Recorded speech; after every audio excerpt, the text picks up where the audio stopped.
Wake of the Bellerephon by T.B. Dahl. Chapter 15. Prize Money. The great bell struck 4 bells in the afternoon watch, and the sound rolled through HMS Bellerephon, as if time itself had been forged in bronze, and hung somewhere above the quarterdeck for naval convenience. Thomas Oxenham looked up from his charts. 6 o'clock. He had been at the calculations for nearly 3 hours. This was not unusual. It was, according to Milford, one of Thomas's less attractive habits. Late autumn light slanted through the wardroom windows and stretched long shadows across the polished table. Instruments lay around him in disciplined disorder: dividers, parallel ruler, slate, scraps of paper, a worn table of logarithms, a chart of Cape St. Vincent, and a mug of tea gone cold enough to be legally separate from refreshment. At 16, Thomas had grown taller than most of his peers.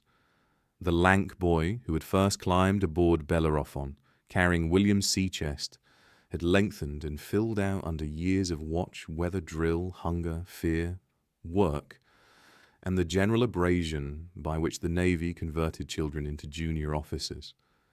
His face had browned and sharpened. His hands were stronger. His eyes, grey-green and steady, had learned to look at a horizon as if it might be lying. Milford entered, tossed his hat onto a chair, and surveyed the table. "Still at it, Oxenham?" Thomas did not look up. "Still?" "Your devotion to triangles and cosines borders on unnatural." Thomas marked a bearing. "And your devotion to avoiding them remains exemplary." Milford laughed. Their friendship had acquired this shape: insult used as furniture, comfortable, familiar, and occasionally thrown. He leaned over Thomas's shoulder. "What devilry now?" "Currents off Cape St. Vincent. Captain wants a more precise plot after last month's convoy trouble." Milford lifted an apple from a bowl, inspected it for worms with the eye of a man who understood both fruit and the Navy, and bit into it. "The captain is right. That merchant convoy had the collective discipline of geese in fog." "Geese may be offended." "Let them write." Milford straightened. "Well, do not let me interrupt your communion with the mathematical gods. Devereux claims he saw moss growing on your back this morning." "Tell Devereux moss improves with stillness." "I shall tell him you have become philosophical. He will grieve." Milford left. Thomas flexed his cramped fingers and looked over his work. Mathematics had come easily to him since childhood, but at sea it had become more than facility. It had become language, weapon, shelter, and ladder. Trigonometry, once abstract, now held coastlines at safe distance. Geometry turned sight into position. Dead reckoning made memory accountable. Currents, winds, leeway, latitude, longitude. These were no longer exercises set by his father in firelight, but means by which ships lived or died. His skill had not gone unnoticed. Ballard had noticed first. Hope had noticed. Cranstone had used him. Foley had trusted him. Nelson, impossibly, had given him a telescope. Now even officers who had once treated midshipmen as mobile furniture occasionally asked Thomas where the ship was, and seemed relieved when he answered. This pleased him. It also frightened him. A wrong calculation could kill with impeccable handwriting. A boatswain's call cut through his thoughts. "Mr. Oxenham, signal from the flagship. Captain wants all officers on deck." Thomas gathered his papers quickly and went topside. The afternoon air was brisk. The sea ran dark blue under a hardening sky. On the quarterdeck, officers assembled while Captain Cranstone read a dispatch newly brought by boat. Cranstone folded the paper. "Gentlemen, news from London alters our patrol. Increased French naval activity off Brest. Admiral Bridport believes they may attempt to break the blockade." No one spoke. The old rhythm again, watching, waiting, then perhaps action, because the French occasionally grew tired of being contained and attempted to prove geography negotiable. "Bellerephon joins the reinforced squadron patrolling the Channel approaches," Cranstone continued. "We shall have monotonous duty and little rest. If the French move, we must be ready. The officers dispersed. A marine approached Thomas with a sealed packet. Mr. Oxenham came with the dispatch boat. Thomas recognized the handwriting at once. James. He found a quiet place near the mainmast, sheltered from the worst of the wind, and broke the seal. My dear son, I hope this finds you well and continuing to distinguish yourself in His Majesty's service. I write with news that I regret is not entirely pleasant. While on patrol with HMS Seahorse off Cadiz, Lively ran aground on Rota Point during the night. Seahorse attempted to pull her free, but without success. With Spanish gunboats approaching and shore batteries preparing to open, we were forced to evacuate. To prevent her falling into enemy hands, Captain Morris ordered her fired and scuttled. I am thankful to report that only one man was lost. Though one is always too many, I am presently on half pay while awaiting new assignment. Your mother and sister are well, though they miss you greatly, as do I. News of your conduct at the Nile has reached us, and words cannot express my pride. Your friend William continues to make good progress in his apprenticeship, though I understand his master has suffered an injury that may impede his ability to continue the business. The poor harvests have also affected many in the parish, including William's family. I shall write again when I have news of my next command. Until then, maintain vigilance. Even in the most tedious watch, attention to detail marks the difference between a good officer and a great one. Your loving father, James Oxenham. Thomas folded the letter carefully. Hagen Lively gone, his father on half pay. One man lost, a ship burned by her own people to keep her from enemy hands. The Navy trained men to destroy enemy vessels, but there was a particular sorrow in destroying one's own. A ship held voices, habits, worn steps, names scratched into hidden timber, repaired rails, cursed pumps, lucky guns, disliked officers, and all the small superstition by which sailors turned wood into home. To burn her was an act of prudence that still smelled of betrayal. His father's career would suffer, though no fault might attach to him. Half pay meant waiting. Waiting meant pressure. Pressure meant Anne measuring accounts more carefully, Eliza learning what could be mended twice, Greystone House returning to its old habit of seeming solid while finances shifted beneath. Then William. Poor harvest. Jenkins injured, the forge uncertain. The Rose had always lived near enough to hardship to recognize its footsteps before it knocked. Thomas's mind moved to the prize money accumulating to his credit, his share from captures, the Nile, other small prizes, nearly £250 now, much of it untouched, saved because he had no appetite for wasting it in port. Money aboard ships too often passed through men like water through rigging in rain. They won it, drank it, gambled it, wore it briefly, and were poor again before the next tide. William's hidden drawer held Thomas's first coins. William's hands had made the chest. William's family now needed more than sympathy. An idea began, not grandly, but like a plotted course. Line by line, bearing by bearing, possibility becoming plan. 3 months later, in January 1799, Thomas stood on the worn wooden pier at Plymouth beneath a grey winter sky. Gulls wheeled overhead and screamed legal opinions at one another. His new uniform was stiff, clean, and faintly uncomfortable, which meant it was good cloth. After a grueling channel patrol, Bellerephon had returned for refit, and Thomas had been granted a month's leave. He had not expected a month. The Admiralty sometimes dropped kindness by accident while rearranging inconvenience. Mr. Oxenham. Thomas turned. James strode toward him, fit despite months ashore, naval coat buttoned, hat tucked beneath his arm, expression controlled until the last few steps. Then father and son embraced warmly. James stepped back and examined him. The uniform suits you. A wise investment, then. You have grown again. So, mother will say. She will say more than that. They collected his baggage and found the post-chaise James had secured. On the road toward Newton Ferrers, James shared his news. "I have a new appointment." Thomas turned at once. "Already?" "The Admiralty has found me a new berth sooner than I expected. A frigate is fitting for Mediterranean service, and they required a captain who could take her without delay. I happened to be ashore, available, and not wholly discredited by losing lively on rocks that were inconsiderate enough to remain where charts placed them." "Halcyon," Thomas said. "Another frigate?" James nodded. "Gambia's design. Only one of her class. Built of fir rather than oak, wartime shortages being a carpenter's argument with strategy. Fast in certain conditions, lively enough. Less agreeable in heavy weather, I am told. She took Jeune Amélie in '97. She did. Ran her down after a long chase.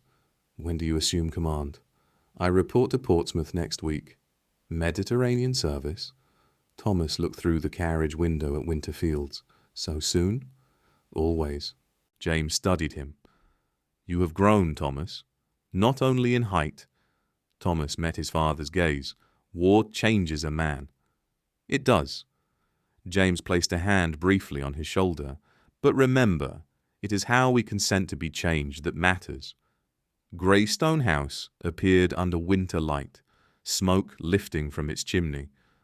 The front door opened before the chaise stopped. Eliza ran out, shawl flying behind her. "Thomas!" At 14, she had grown into a young woman with Anne's grace and James's chin, though her greeting retained enough childhood to nearly knock Thomas backward. He caught her. "You are taller," she said accusingly. "So are you." "I am supposed to be." Anne appeared in the doorway, wiping her hands on her apron, and the look on her face did what no naval honor had yet managed. It made Thomas feel entirely young. She held him tightly when he reached the steps. Then she held him at arm's length. "Every inch, the naval officer." "Only inches? Do not be vain." They had barely settled by the fire when a brisk knock came at the door. Thomas opened it. William Rowe stood outside, hat in hand, shoulders filling the doorway, forged strength plain in arm, hand, neck, and stance. His face split into a grin. "Tom." "Will." Their hands met, gripped, held a moment. The years between pond and war and forge and sea passed through the gesture without needing speech. "Come in from the cold," Thomas said. William shook his head. "Can't stay."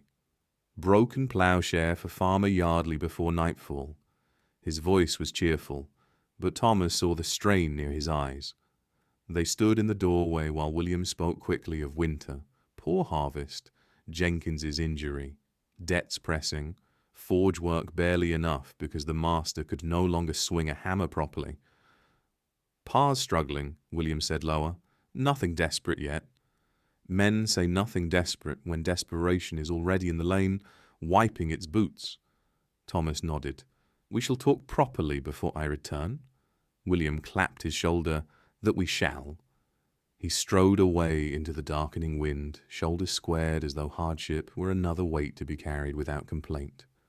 That evening Thomas gave the family edited tales of the Mediterranean, Nelson, the Nile, Goliath, Abu Kirbay, the narrow passage, Bellerephon's gallantry, the terrible explosion of Lorient made as clean as language allowed. Anne and Eliza listened closely. James watched him with the careful attention of a man hearing what had been omitted. Later, when the women cleared the table, James poured 2 small glasses of brandy. "Now, to your continued success." Thomas took the glass and sipped. The warmth steadied him. "Father, there is something I wish to discuss." James lifted an eyebrow. William Rowe. "Go on." "I have accumulated prize money, over £250. A considerable sum. It sits idle. Idle money is not always a sin." "No, but this could do work." Thomas unfolded a paper from his coat. "I want to purchase the farm the Rows work and provide capital for William to establish his own smithy. Jenkins's injury may end his business. William has the skill to continue and expand it, but no backing. James took the paper and read. Thomas had prepared calculations: purchase price, repairs, forge conversion, tools, raw iron, coal supply, expected local work, potential dockyard fittings, decorative commissions from gentry, modest pension to Jenkins in exchange for supervision and retained expertise, projected repayment, risk, income. James read slowly as he would read a chart before shoal water. This is significant for a young man. Yes. Unusual. Yes. You will be at sea. Eliza can maintain the accounts. She has a head for figures. Anne can oversee what is proper. Jenkins can advise. William will manage the work. James looked up. You have placed my daughter in this plan. She already is in it, Father. James said nothing. Thomas continued carefully. Eliza understands the business better than most men would expect. William respects her judgment. That is not common. No, James said. It is not. He looked again at the figures. Your mathematics are sound. But this is more than arithmetic. Friendship clouds investment. Thomas held his gaze. Friendship is why I looked. Arithmetic is why I proceed. A silence. Then James smiled faintly. That is a better answer than I expected. I believe in William's ability. And in Eliza's? Yes. James folded the paper. Then you have my blessing? Thomas breathed out. Though I suspect you would proceed regardless. I would have sought your counsel either way. Clever distinction. The next day Thomas and James visited the forge. Heat struck as they entered. Iron glowed on the coals. Smoke moved black along the rafters. The hammer rang under William's hand, steady and strong. At 17, William had become powerfully built, with shoulders and arms made by work no fencing master could imitate. He looked up. Thomas! He set down the hammer and wiped his hands on his leather apron. Captain Oxenham. Jenkins emerged from the back, leaning heavily on a cane. His leg was bandaged. His face had the sour dignity of a man forced by injury to watch younger men do work he could still criticize expertly. Ah, Jenkins said, the young naval hero returns. Come to show off that coat? Thomas smiled. To discuss business. Jenkins's eyes sharpened. Business, is it? For the next hour, they set out the plan. Thomas would purchase the Row farm, provide capital for an independent smithy, convert an outbuilding, retain Jenkins as master and advisor with a modest pension. William would manage the forge, repay investment from profits, and build toward contracts in ship fittings, agricultural ironwork, and high-quality commissions. William listened without moving. Disbelief first, then resistance, then hope, which he tried hardest to hide. It is too much, he said at last. It is an investment, Thomas said. It is charity. No, charity expects gratitude. Investment expects performance. Jenkins grunted approval. The boy has a point. You have talent. What you lacked was backing. William looked at Thomas. I may fail. Yes. The blunt answer startled him. Thomas continued, but I do not think you will. Jenkins leaned both hands on his cane. He is the finest apprentice I ever trained. Given tools, shop, and orders, he will make something worth the money.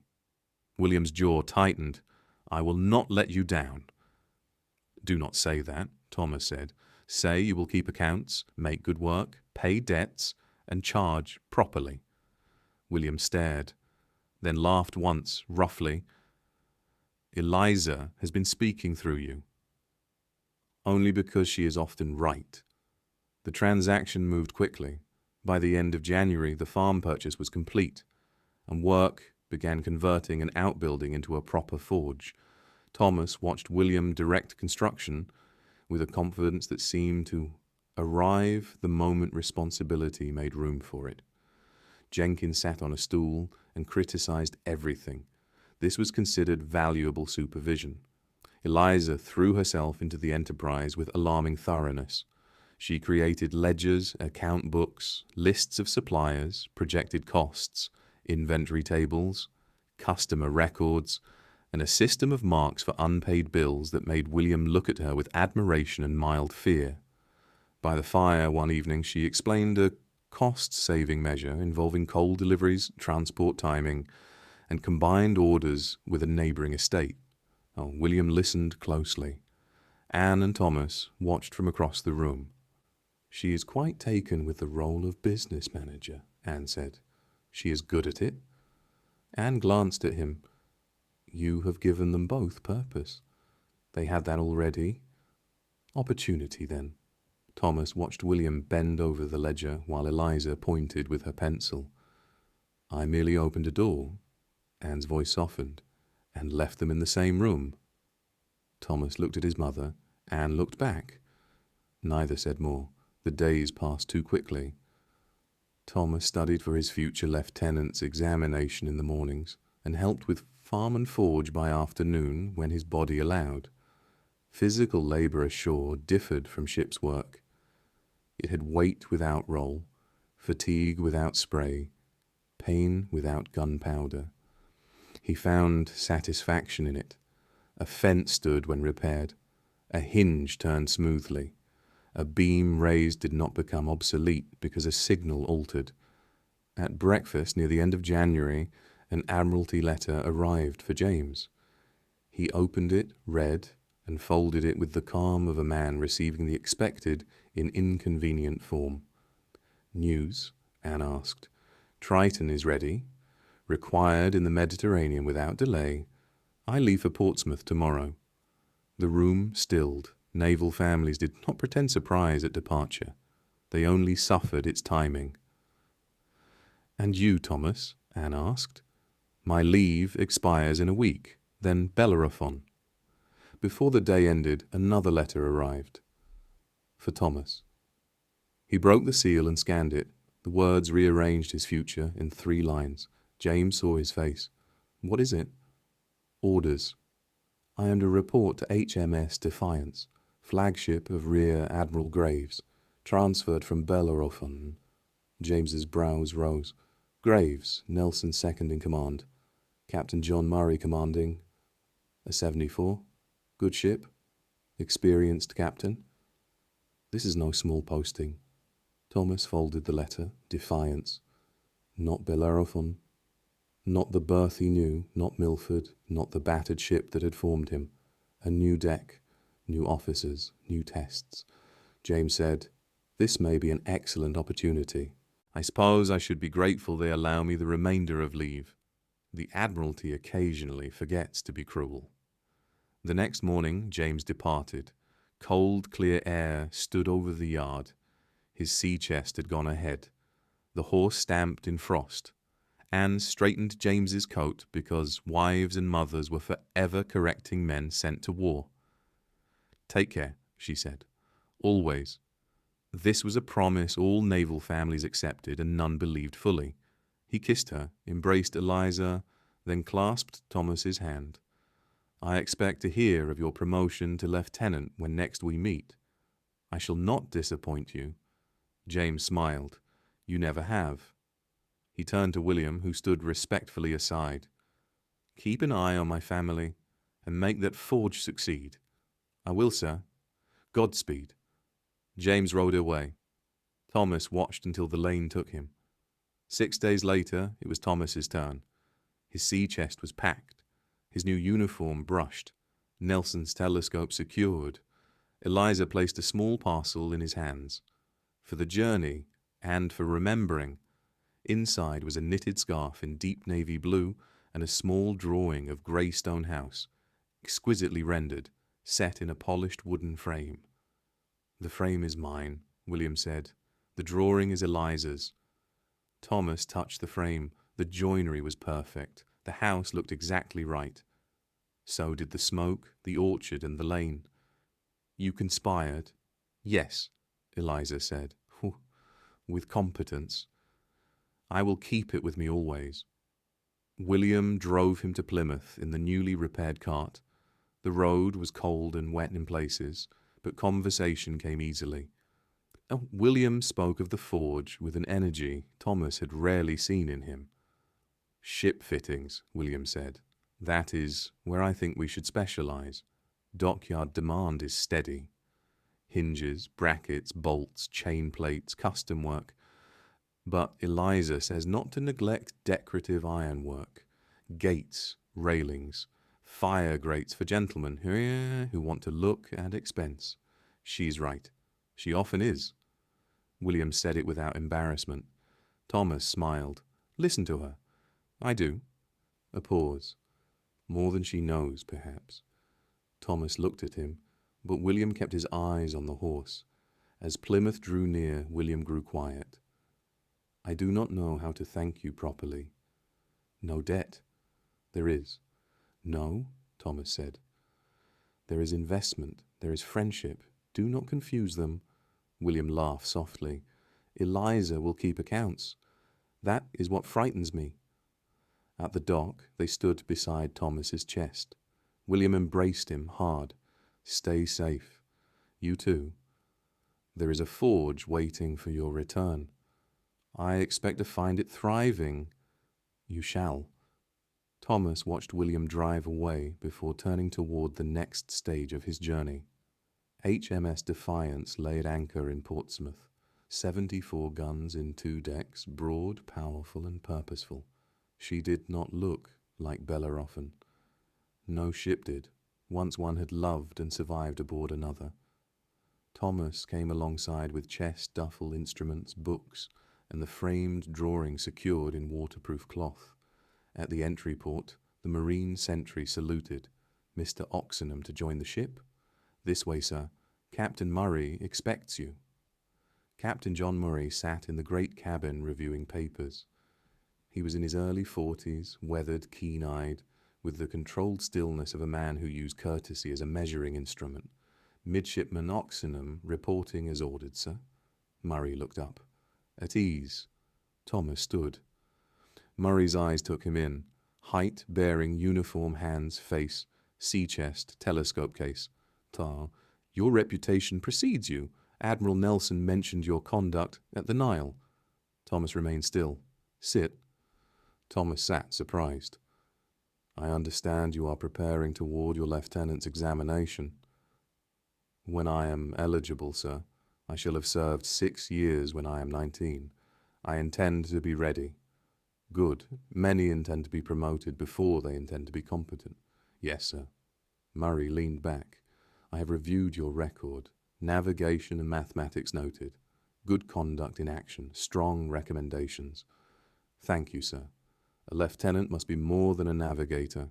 He must command men, judge weather, read a ship, understand discipline without worshipping cruelty, make decisions when all options are damaged."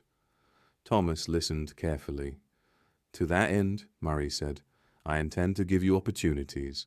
You will assist Lieutenant Parkington with the boats, supervise working parties, stand watches as acting lieutenant when appropriate, and always under review. You will be worked harder than before because indulgence would waste what you appear to have." "I welcome the challenge, sir." Murray's mouth moved. "Do not welcome what you have not yet endured." "No, sir." "Report to the first lieutenant for berth and duty roster. Watches begin at first light." "Aye, sir."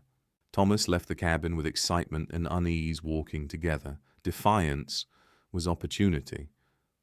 Opportunity, he had learned, usually arrived carrying tools and a list of expectations. Over the next months he immersed himself in the ship's life. Captain Murray kept his word. Thomas led boat expeditions, supervised gun crews, managed working parties, stood supervised watches with responsibilities beyond his rating. He learned Defiance's moods, how she answered the helm, how she lay in a swell which braces ran stubbornly, which topmen were quickest aloft, which lieutenants preferred initiative, and which preferred reports written before thought. The work was demanding. Thomas thrived because the demand had shape. His mathematics remained strong, but Murray pressed him elsewhere. "Your calculation is flawless," Murray said one evening, closing Thomas's logbook. "Your observation of men is thin." Thomas blinked. "Sir, a ship is not wood and canvas, nor is she latitude and longitude. She is men, and men are less predictable than tide tables. I see little here of crew condition, morale, quarrels, fatigue, discipline, aptitude." Thomas looked at the log. "I shall attend more closely." "Do." "A lieutenant who knows sail but not men is half an officer and twice a danger." Thomas began to watch differently, not merely whether work was done, but who did it well, which men obeyed quickly but without care, which complained yet performed, which were brave in groups and timid alone, which petty officer could quiet a quarrel without bringing it aft, which sailor worked better under praise than threat, which boy needed feeding before scolding. He experimented when given small commands. He failed, corrected, tried again. He discovered that some men obeyed a sharp order, others a quiet one, and a few only the voice of another man they respected more than rank. He learned not to humiliate a good seaman in front of fools unless he wished to create 3 problems out of 1. Petty Officer Jenkins, a weathered sailor with 30 years' service and a face apparently carved from old deck plank, took a liking to him. Or perhaps Jenkins disliked him less than average. "Books tell you what to do when the weather has manners," Jenkins said one evening, coiling line beside him. "Experience tells you what to do when everything goes wrong at once, and someone has dropped the knife." Thomas listened.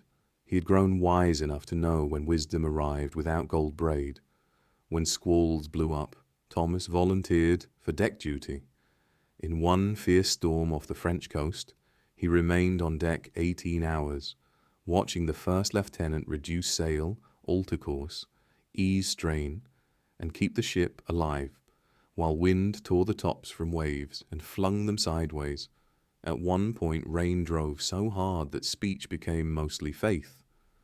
Jenkins shouted near his ear, "Still fond of sea life, Mr. Oxenham?" Thomas shouted back, "Ask me in summer." Jenkins grinned. That, in Jenkins's language, was applause. Captain Murray noticed the dedication. After Thomas successfully commanded a difficult tacking maneuver through a narrow channel under supervision, Murray said, "You are becoming a seaman, Mr. Oxenham, not merely a navigator with his nose in books." Thomas felt quiet pride at the words. The theory had come easily. Now the ship herself was beginning to answer him in another language. Pressure in the helm, strain in canvas, tone in rigging, rhythm in men's feet when hauling, the difference between speed and safe speed, between boldness and impatience. Letters from home confirmed that his other venture advanced. Eliza's handwriting grew more assured with every packet. William has hired 2 apprentices. The forge shows modest profit. Ship fittings sell well. Decorative commissions have begun. Coal costs must be watched. Jenkins's advice remains invaluable, though he complains enough to count as weather. William's technical drawings improve steadily. He has developed a lighter bracket for hatch fittings that may interest the dockyard. He asks me to tell you he will repay your trust many times over, though when he speaks of you, it is never as investor, always as friend. Thomas read between the lines because navigation had taught him to respect what was not drawn. Eliza's warmth for William lay everywhere and nowhere, in the care with which she described his confidence, in the pride she took in his contracts, in the phrase "our accounts," crossed out once and replaced with the accounts. At 15, Eliza was becoming not merely a sister in letters, but a mind at work. And William, shy farm boy no longer, was becoming a master of iron, business, and perhaps of something far more difficult, his own place in a world that had not expected him to rise. Then came the supply vessel. Supply vessel approaching. The call rang through Defiance on a grey afternoon when Thomas was bent over navigation charts in the midshipman's berth. He looked up at once. Supply meant fresh provisions, dispatches, replacement gear, rumours, and mail. Thomas had not heard from home in nearly 3 months. By mid-afternoon, the stores had been hoisted aboard and distributed into the ship's various systems of need, greed, record, and complaint. Petty Officer Jenkins sorted the mail sack with solemn authority. "Mr. Oxenham." Thomas stepped forward. 2 letters.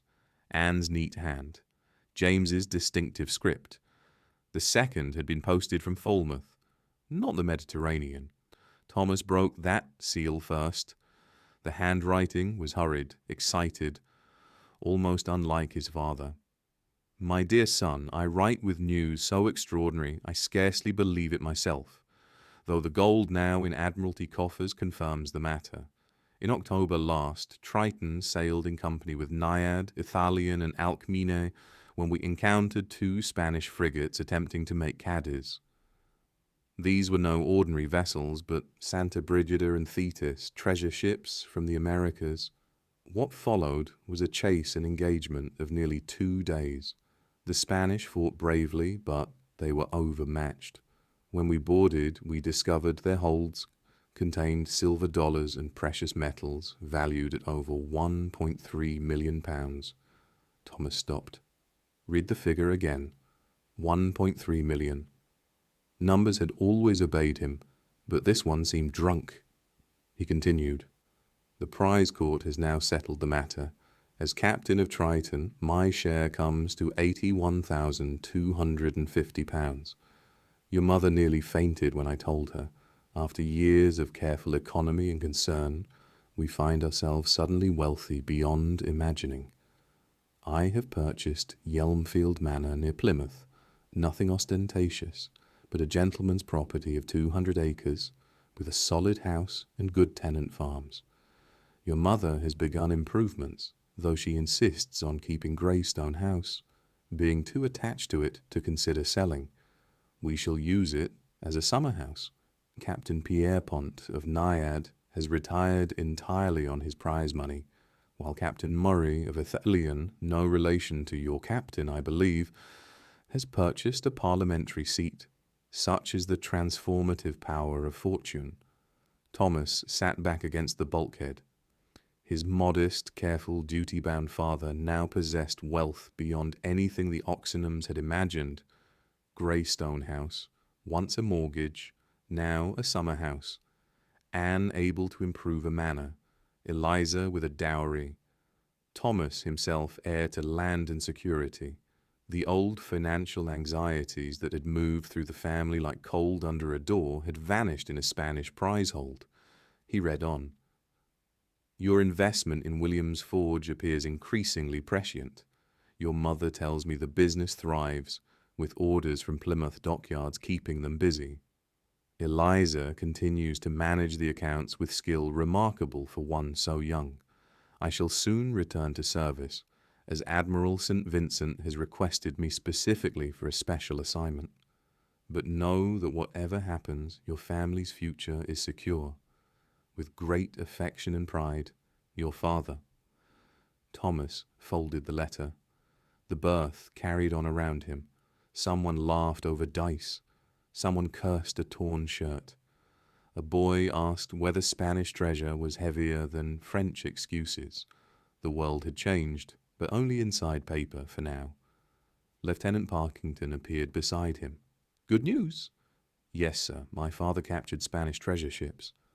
Parkington's eyebrows rose. "Santa Brigida and Thetis? You have heard of it?" "Everyone will hear of it. One of the largest prizes in memory."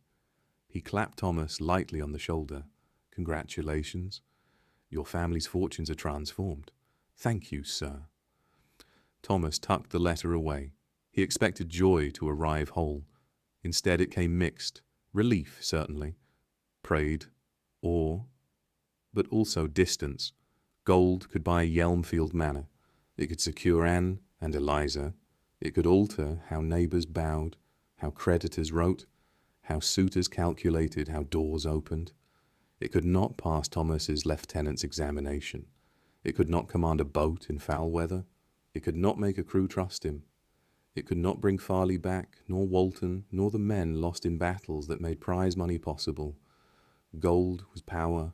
It was not merit. Thomas returned to his charts. The lines remained where he had drawn them. By early summer 1801, Captain Murray judged him ready to be put forward, not yet for examination itself. Eligibility belonged to time as well as skill, but ready in everything that could be prepared before the formal gate opened. Thomas's service was accumulating toward the required years. His logs were full, his mathematics strong, his seamanship tested, his command of men improving. Murray summoned him after an evening review. He closed Thomas's logbook with one finger resting on the cover. "Your calculations are impeccable."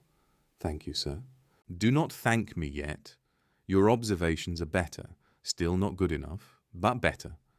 Thomas almost smiled. "I shall continue to improve them." "Yes, you will." Murray leaned back. "When the time comes, I will write your recommendation to the examining board. Present yourself when eligible. I expect you to pass." Thomas's heart beat harder. "I will not disappoint you." Murray's face remained stern, but his eyes held approval. "Do not make promises to spare me anxiety. Make preparations." "Aye, sir. I have invested considerable time in your development." "Yes, sir. I expect return."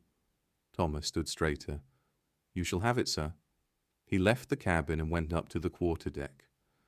Evening lay over the sea.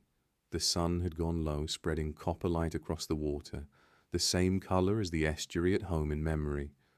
Defiance moved steadily under shortened sail. Men worked at lines. A petty officer corrected a young hand. Somewhere forward, a laugh rose and vanished. Thomas took out Nelson's telescope and raised it toward the horizon. The glass brought distance nearer, but not certainty. Ahead lay examination, commission, command if earned, war if survived, wealth at home, a forge growing under William's hands, Eliza's careful ledgers, James's new fortune, Anne in a manner she had not expected to possess, and the old grey stones of Greystone House waiting as if none of it could alter what mattered. The horizon remained empty. Thomas knew better now than to trust emptiness. He lowered the glass. Another watch would begin soon. Another day of work. Advancement, he had learned, was not a single leap granted by fortune, battle, or admiral's praise. It was a long haul on wet rope, hand over hand, while the ship moved, the weather changed, and men watched whether one slipped.